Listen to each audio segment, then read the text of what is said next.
their downfall is what gave me an edge in life. And ultimately, I've learned to sell you, to sell your product, whatever it may be. You need to be in front of your audience constantly, not only selling, but learning, collaborating, building a culture with them. And I'd like to say the success of John Gallucci and the success of JAG Physical Therapy is we are ingrained in the communities that we service. And all of my clinical directors are ingrained in the catchment areas that we're in. So we're 155 individual community-based clinics that are engaged with the community each and every day, because that's what built the first clinic. So, and that's sort of how we've been able to succeed and have good longevity and sustainability. John, welcome to the podcast. I have to say, you have the best looking chair out of anybody I think I've interviewed in a long, long time. It looks very like serious, professional, authoritative, I think the chair looks. Well, thank you. Well, thank my wife for that one, because we have moved into a new home about a year ago, and I had this great old chair that I just would not part with, and she said, "You need something nicer," and I'm like, "I really like my chair," and literally one day I came in from a trip and I had a new chair, and this is it. So I had nothing to do with the chair. So thank God my wife has good taste. Decision was made for you. I like that. I do get compliments on the chair. I never get compliments on my face. Mom always said I had a face for radio. So I never get compliments on my face. But, I'm glad the chair got some props today coming out of the gate. Well, what's funny is I mentioned a few people that I was talking with you. And almost everybody, and these are people from different parts of the profession, almost everybody in unison was like, "Well, you've read his book, right?"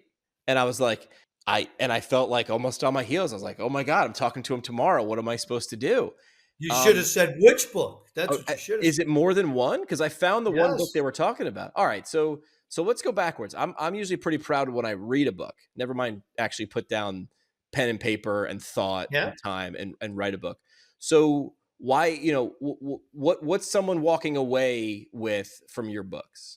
So the first two books were prevention of injury in different sports. One was soccer injury prevention and treatment. The other one is baseball injury prevention and treatment that I did with Dr. Christopher Ahmad of the New York Yankees. So Doc Ahmad and I collaborated on that one, and it really took off well. And the soccer book was really a book that when we were going to publishers with a parents book that I wrote and still haven't published, all the publishers kept saying, "You work in Major League Soccer, you need to do a soccer book before you do anything.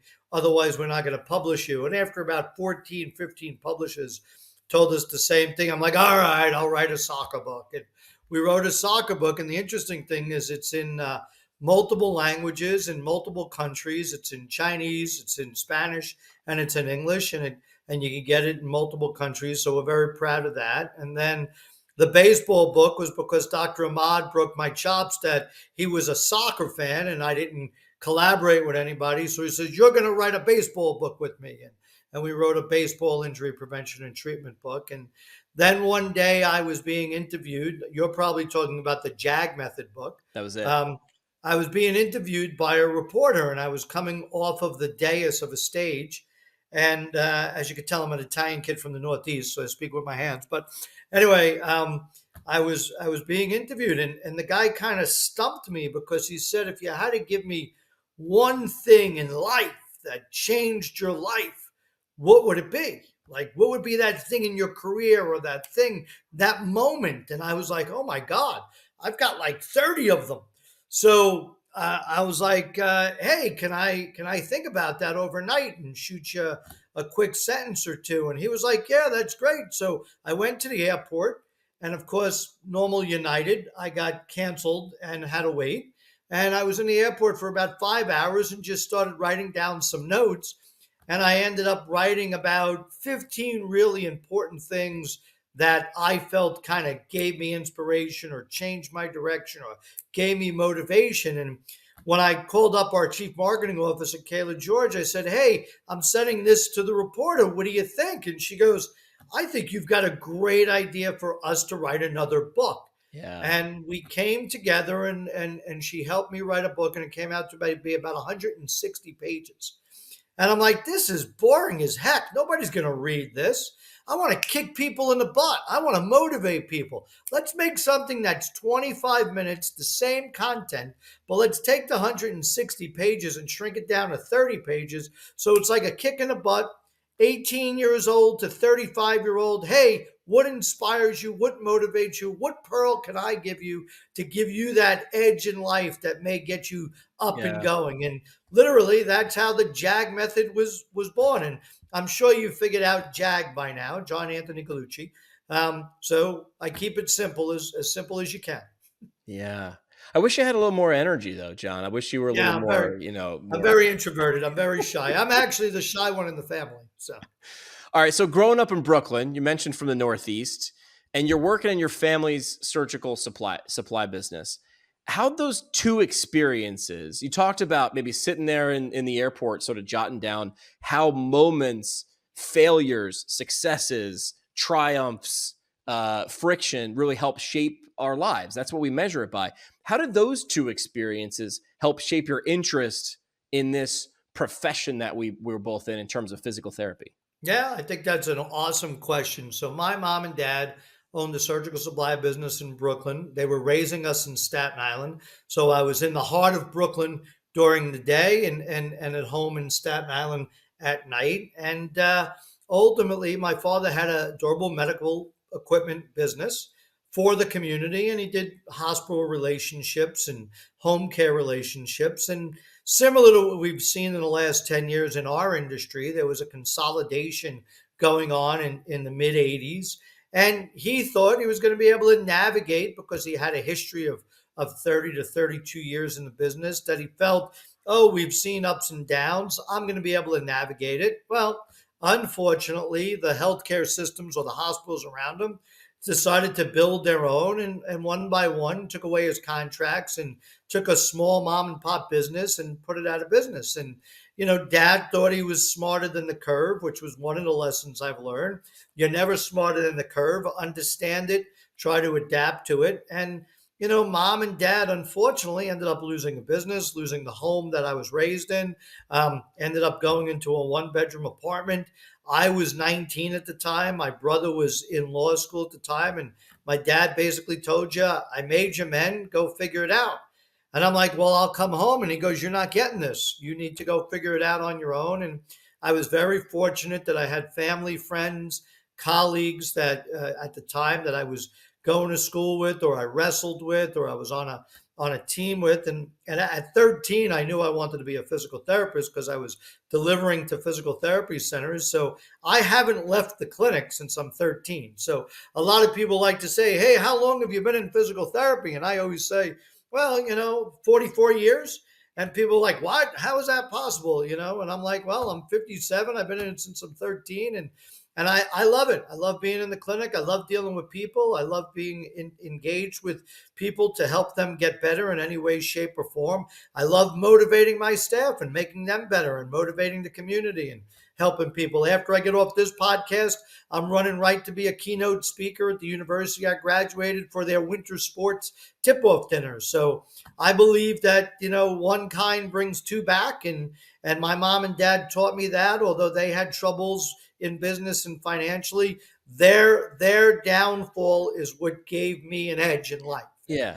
gave me an edge in business. So you've said that, right? So never, yeah, I mean, I feel like making sure that you understand that you're not smarter than the curve is another way of saying something, be humble, right? Humility first. Is there something that you do on a regular basis, or a practice that you put in your life to make sure that you're continually doing that? Not that you know that or feel that, but that you're doing that in all the aspects of your professional, personal life. So my wife would call it that I'm really, really nice and always willing to give a hand up. Sometimes she calls it stupid nice, because I spend a lot of time in helping and motivating people, and she feels I need to take some time for John. But to me, that's my passion. Anything I could help Yeah. someone become better, anytime I can help educate someone from my experiences or my education or my so-called path, why shouldn't you? I mean, just before we got on this podcast, I had a gentleman that I know that just built this concussion software. He knows I'm involved in pro sports, and he wanted to know what I thought about this technology. And I said, your technology is great, but you have no idea how to market it. Mm. And you need to be able to put it in front of the community that you're trying to get access. You could sell it to a healthcare professional, but that's not what it's for. It's for kids in sports. You need to get this in front of parents, and you need to get it in front of coaches. And his marketing plan was none of that. And ultimately, I've learned to sell your product, whatever it may be. You need to be in front of your audience constantly, not only selling, but learning, collaborating, building a culture with them. And I'd like to say the success of John Gallucci and the success of JAG Physical Therapy is we are ingrained in the communities that we service. And all of my clinical directors are ingrained in the catchment areas that we're in. People like to say, "Oh, John, you've got 155 clinics. You're a large company." No, we're 155 individual community-based clinics that are engaged with the community each and every day, because that's what built the first clinic. So, and that's sort of how we've been able to succeed and have good longevity and sustainability.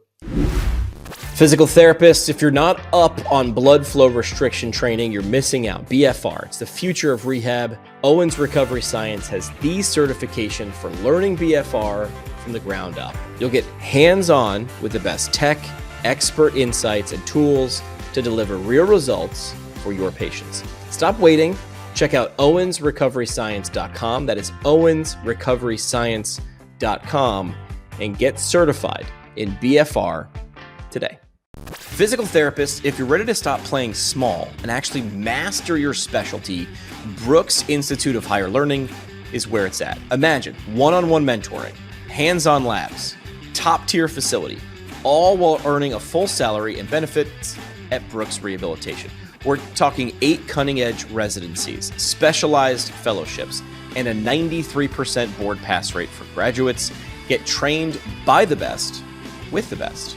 Check out brooksihl.org. That's brooksihl.org, and start leveling up your career today. I want to ask you, I'm always interested about these two moments, because I think they're like they're bigger moments, right? Number one is opening your first clinic, because going from 0 to 1 is huge, right? It's 1,000, it's 100%. And then going from 1 to 2, right? So what made you say, not only do I want to be in the profession, but I want to be sort of the master of my own destiny and open a clinic? And then was it an easy decision or a difficult one, again, at growing by 100%, going from 1 to 2? That's an awesome question. And the best way to answer it is, again, I've been in numerous clinics, numerous companies from the time I was 13 years old. I've learned from some of the best mentors in the physical therapy profession. Marilyn Moffitt. We all know Marilyn, APTA legend, NYU legend. Art Nelson, another NYU APTA. Rich Giordano, an unbelievable hands-on skilled physical therapist. Catherine McWilliams led Lenox Hill Hospital for years, went out, individually opened up her practice. So learning from them on how they operated their practices and how they built the practice around a philosophy of their individuality. So Catherine was an unbelievable hands-on therapist. Rich was an unbelievable biomechanist. Art was an unbelievable researcher. I wanted to be able to offer something special. And when it came time for me to say, hey, it's time for me to have my own identity and my own individuality, is how we came about to open up the first clinic. And it was funny because I came out of professional sports. I'm very fortunate that I've worked in professional sports.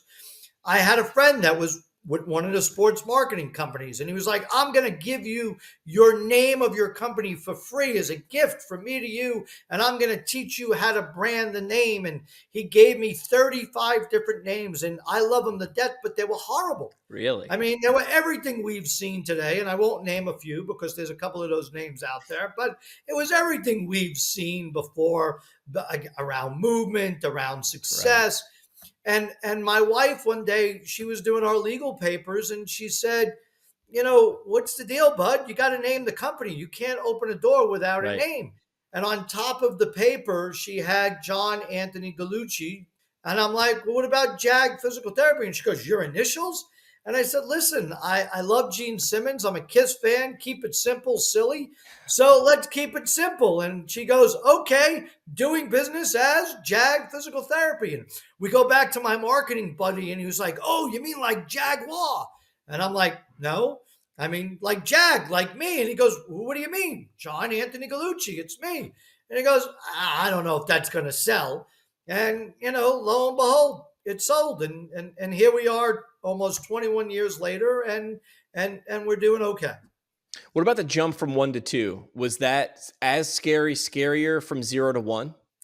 What drove me 1 to 2 is, I hate to say this, pride and selfishness. Okay. I had a young physical therapist that came and joined me right out of school. I spent 2 years molding him in the type of care and outcomes we wanted, the VIP type service we wanted, the patient first experience, treat people the way you want to be treated. And he came to me and told me, I've got another offer to go somewhere else. And I was like, whoa, I just spent 2 years giving you the special sauce. And ultimately I said, I know how to fix that. Let's open up a clinic together, and you'll be able to generate more capital for yourself. And he stayed, and you should know he's with me for 20 years. He's our executive vice president of clinical services at JAG Physical Therapy for the entire company. His name is Michael Evangelist. He's awesome.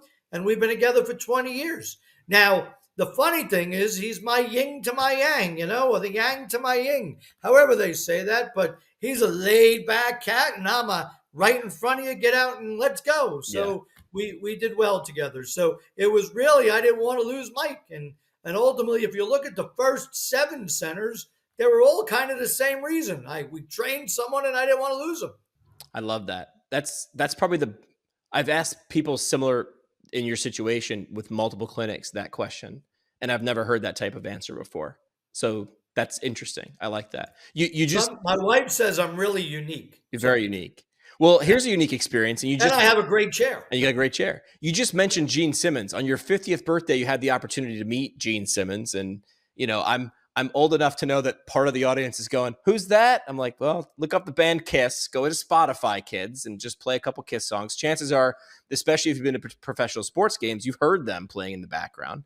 Yep. Now, Gene's entrepreneurial spirit is been noted, not just his musical, but he really needed to be a marketer. He needed to be able to market and present. I mean, look at, if you just Google Kiss, kids, a little bit different is how they present themselves.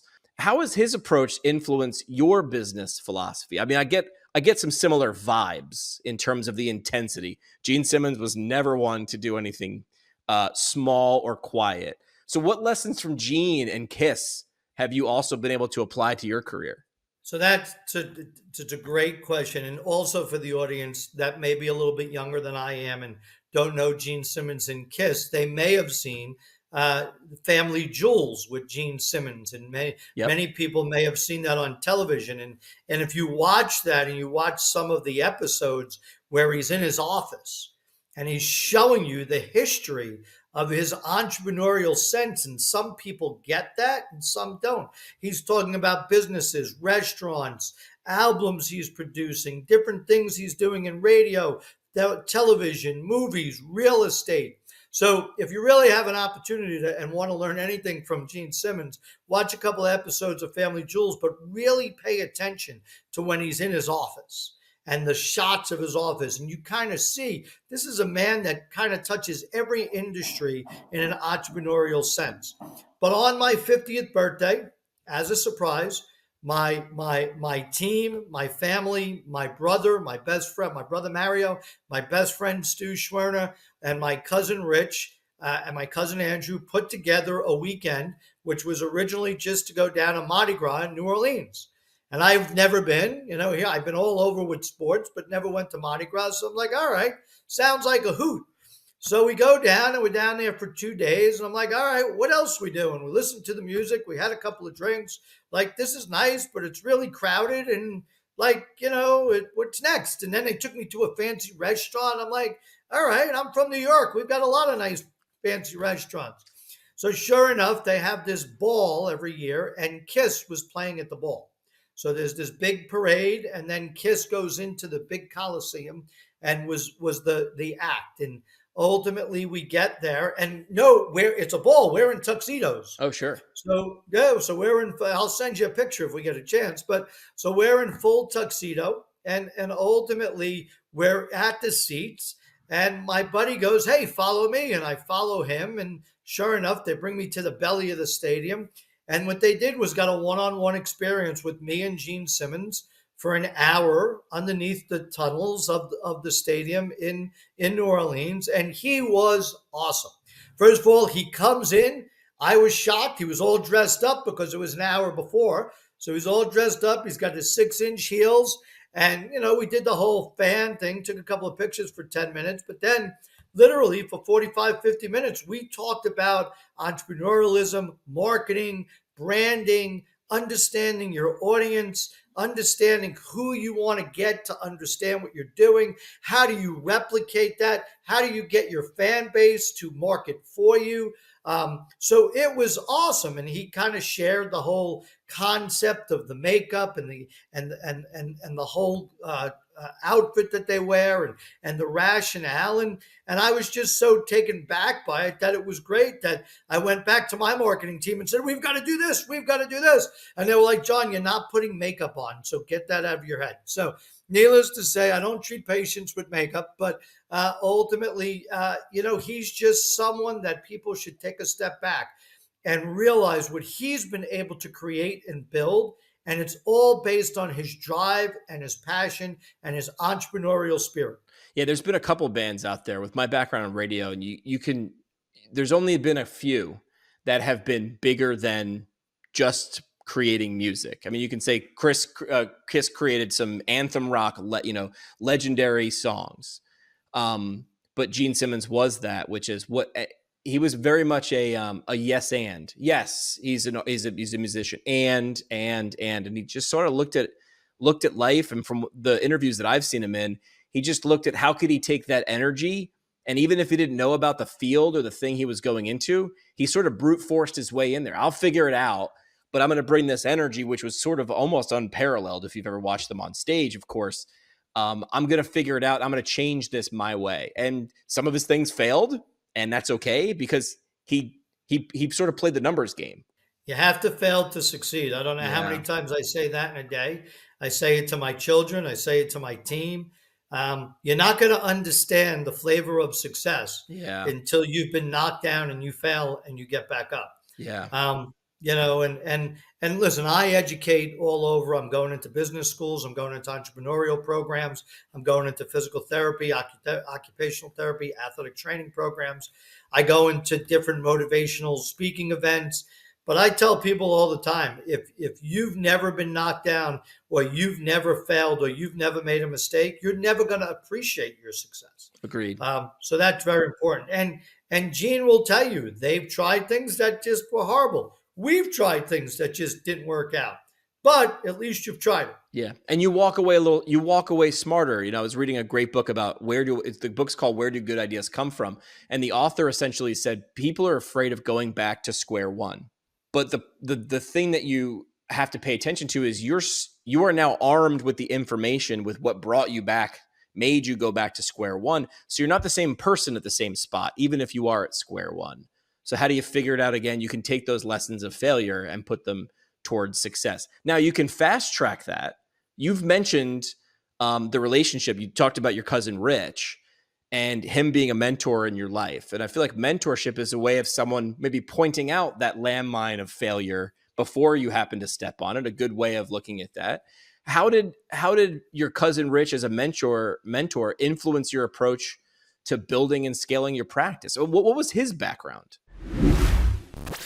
Here's a question for you. Do you want to boost your clinic revenue by $290 per patient per quarter? Of course you do. That's rhetorical.